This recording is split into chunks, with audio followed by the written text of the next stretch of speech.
ನಾನಿವತ್ತು ತುಂಬ ಹೆಲ್ದಿಯಾದಂತಹ ಮತ್ತು ತುಂಬ ಟೇಸ್ಟಿಯಾದಂಥ ತಿಂದರೆ ಆಹಾ ಅನ್ನೋಂಥ ಪಾಲಕ್ ಸೊಪ್ಪು ಸಾಂಬಾರನ್ನ ಮಾಡ್ತೀನಿ. ಬನ್ನಿ ನೋಡ್ಕೊಳ್ಳಿ, ನೀವು ಕೂಡ ಕಲ್ತ್ಕೊಳ್ಳಿ.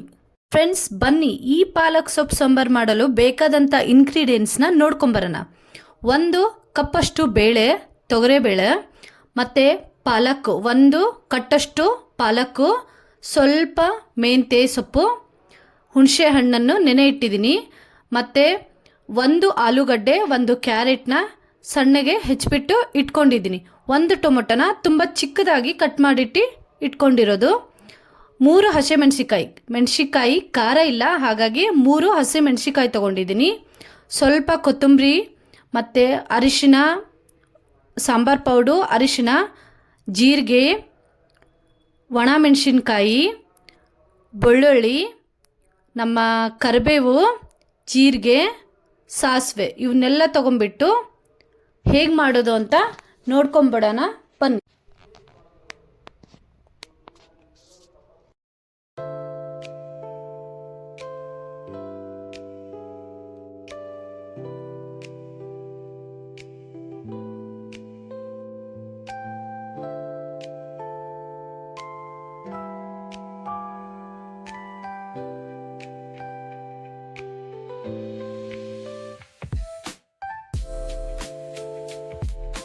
ಮೂರಿಂದ 4 ವಿಷಲ್ ಬೇಯಿಸಿದ ಮೇಲೆ ನಾವು ಒಂದು ಡಬ್ರಿ ತೊಗೊಂಡ್ಬಿಟ್ಟು, ಅಂದರೆ ನೀವು ಸಾಂಬಾರಿಗೆ ಯಾವ ಡಬ್ರಿಯನ್ನು ಯೂಸ್ ಮಾಡ್ತೀರಲ್ವ ಆ ಡಬ್ರಿ ತೊಗೊಂಡ್ಬಿಟ್ಟು 3ರಿಂದ 4 ಸ್ಪೂನಷ್ಟು ಎಣ್ಣೆ ಹಾಕ್ಕೊಳ್ಳೋಣ.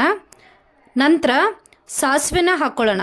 ಸಾಸಿವೆ ಚಟಪಟ ಅಂತ ಸಿಡಿದ ಮೇಲೆ ಜೀರಿಗೆ ಹಾಕ್ಕೊಂಡು ಅದಕ್ಕೆ ಒಣಮೆಣಸಿನ್ಕಾಯಿ ಮತ್ತು ಬೆಳ್ಳುಳ್ಳಿ, ಕರಿಬೇವು ಇವನ್ನೆಲ್ಲ ಅದರಲ್ಲಿ ಹಾಕ್ಕೊಳ್ಳೋಣ. ಸಾಂಬಾರ್ ಪೌಡ್ರ್ ಕೂಡ ಅದರಲ್ಲಿ ಹಾಕ್ಕೊಳ್ಳೋಣ. ನಂತರ ನಾವೇನು ಬೇಯಿಸಿ ಇಟ್ಕೊಂಡಿದ್ವಲ್ವಾ ಬೇಳೆನ, ಆ ಬೇಳೆನ ಆ ಡಬ್ರಿಗೆ ಹಾಕ್ಕೊಳ್ಳೋಣ. ಸ್ವಲ್ಪ ಹುಣಸೆ ಹಣ್ಣು ಇಟ್ಟಿರೋಂಥ ನೀರನ್ನು ಕೂಡ ಅದರಲ್ಲಿ ಮಿಕ್ಸ್ ಮಾಡ್ಕೊಂಬಿಟ್ಟು ರುಚಿಗೆ ತಕ್ಕಷ್ಟು ಬೆಲ್ಲನೂ ಹಾಕ್ಕೊಂಡು 10 ನಿಮಿಷಗಳ ಕಾಲ ಈ ಸಾಂಬಾರನ್ನ ಕುದಿಸ್ಕೊಳ್ಳೋಣ. 10 ನಿಮಿಷ ಆದ ನಂತರ ನಮ್ಮ ಬೇಳೆ ಸಾಂಬಾರು ತಿನ್ನಲು ಸಿದ್ಧವಾಗಿದೆ.